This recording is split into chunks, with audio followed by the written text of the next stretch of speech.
Prime Minister has got this wrong. He has once again been weak and indecisive. The Iranian regime has, in the last few weeks, slaughtered 30,000 of its own citizens for protesting. They've sponsored terrorism around the world, including Hamas and the October the 7th massacre of innocent women, children and men. Iran has attacked shipping in the Straits of Hormuz and the Gulf, and they've also tried to acquire a nuclear weapon, in addition to sponsoring terrorism on our own streets here in the UK.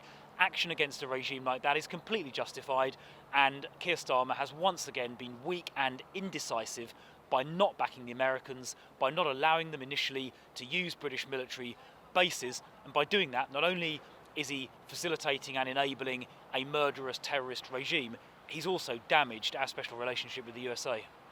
Well, Keir Starmer, through his weak and indecisive approach to the Iranian regime, has undermined our relationship with the USA, who wanted our support. They got that support from countries like Canada and Australia. So through his actions, Keir Starmer has very seriously undermined our special relationship with the USA, which has been the bedrock of our security for decades now. Well, the Iranian people were getting slaughtered by their own government, 30,000 people slaughtered in just the last few weeks. So anything which degrades and potentially overturns the Iranian regime, I think will ultimately be a step forward for the Iranian people. It's obviously very hard to predict exactly how these things are going to turn out, but one thing we do know for sure is this regime are murdering their own people, and anything which degrades them is good. Well, to protect British citizens in the Gulf region, the government here should be stepping up efforts to provide evacuation opportunities for those British citizens. So the government needs to do a lot more to make sure British citizens in the region are able to get home if they want to.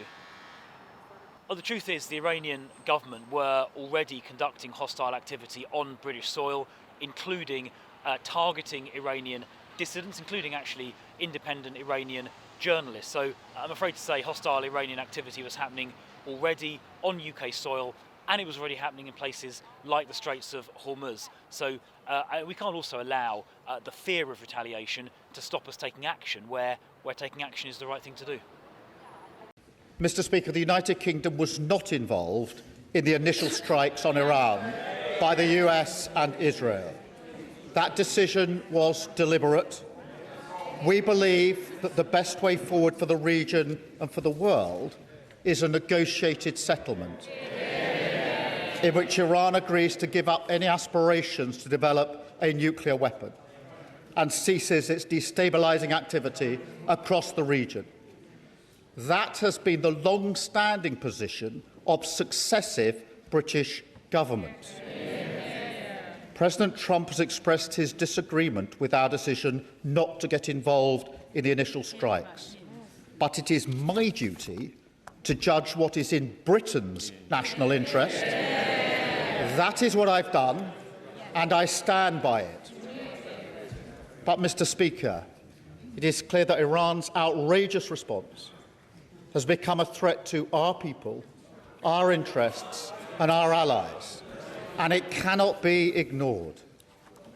Iran has lashed out across the region. They've launched hundreds of missiles and thousands of drones at countries which did not attack them, including the UAE, Saudi Arabia, Kuwait, Qatar, Iraq, Bahrain and Oman. And overnight, Hezbollah, Iran's proxy in Lebanon, launched attacks on Israel, seeking to escalate the war. Mr. Speaker, there are an estimated 300,000 British citizens in the regions, residents, families on holiday, and those in transit. Iran has hit airports and hotels where British citizens are staying. It is deeply concerning for the whole House and the whole country. And, Mr. Speaker, our armed forces are also being put at risk by Iran's actions. On Saturday, Iran hit a military base in Bahrain with missiles and drones. There were 300 British personnel on the base, some within a few hundred yards of the strike. Last night, a drone hit RAF Akrotiri in Cyprus. There were no casualties in this strike. Mr. Speaker, it is important for me to say that our bases in Cyprus are not being used by US bombers. The security of our friends and partners in Cyprus is of critical importance. And, Mr. Speaker, I want to be clear.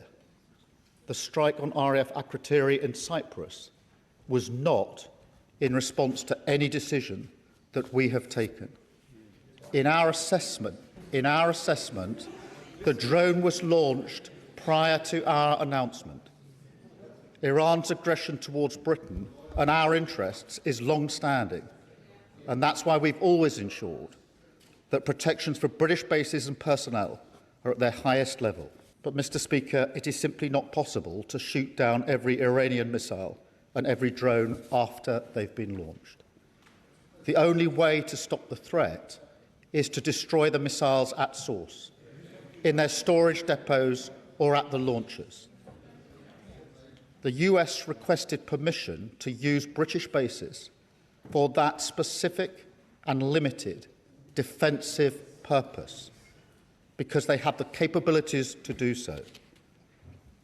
Yesterday evening, we took the decision to accept that new request in order to prevent Iran firing missiles across the region, killing innocent civilians, putting British lives at risk, and hitting countries that have not been involved.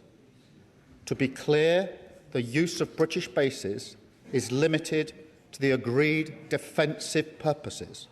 We are not joining the US and Israeli offensive strikes. The basis for our decision is the collective self-defence of long-standing friends and allies and protecting British lives. It is in accordance with international law, and we've produced a summary of our legal advice which clearly sets this out. We will keep the decision under review. Mr. Speaker, we are not joining the strikes, but we will continue our defensive actions in the region.